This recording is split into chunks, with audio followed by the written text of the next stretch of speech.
C'est peut-être l'artiste le plus visible sur Aix-en-Provence et pourtant l'un des moins mis en avant jusqu'à présent. Jean Darré a illuminé le XVIIe siècle par ses peintures religieuses et d'apparat, présentes dans de nombreuses églises, cathédrales et hôtels particuliers de la ville et de la région. Il était donc logique de mettre en avant cet artiste d'origine belge qui a marqué Aix de son empreinte. Alors il y a des expositions que l'on met longtemps à préparer. Et donc c'est le cas pour cette exposition parce que cet artiste depuis le XVIIe siècle n'avait pas eu une exposition monographique qui lui soit consacrée. Donc c'est déjà un événement dans le caractère inédit de cette exposition. Ensuite c'est une exposition qui demandait beaucoup de restauration, beaucoup de préparation, faire en sorte que les collectivités, beaucoup de villes, de villages qui possèdent dans leurs églises de ces tableaux acceptent de les faire restaurer, trouvent le financement pour les restaurer. Donc ça voulait dire de convaincre à la fois ces collectivités mais aussi les monuments historiques qui subventionnent lorsque les œuvres sont classées ou inscrites. Donc il y avait tout un travail préalable qui était très long, ça fait 5 ans. Plus de 5 ans qu'on travaille sur ce projet.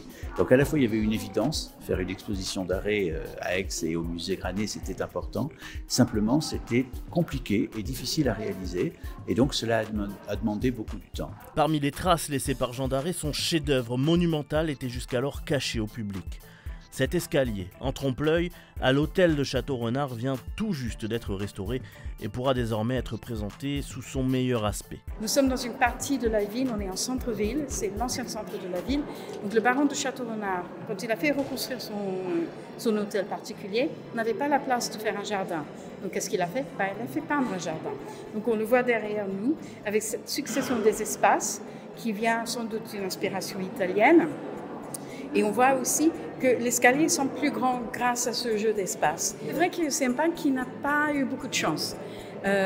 Plusieurs personnes ont commencé des études approfondies avant moi, mais c'est un artiste aussi que, comme il n'a pas fait de grande carrière parisienne, il a été un peu peut-être négligé par les universitaires parisiens, par exemple. Donc oui, c'est un artiste en fait, qui mérite une étude, mais comme toute la période baroque en fait, aixoise, qui est très riche. Mais on voit, je pense que grâce à l'exposition aussi au musée Granet, que c'est un artiste de très grande qualité, qui a su aussi adapter des influences de l'art contemporain de plusieurs sources. L'exposition Jean Darré a donc commencé ce 15 juin et sera visible jusqu'au 29 septembre prochain au musée Granet comme dans de nombreux lieux de la ville et de la région.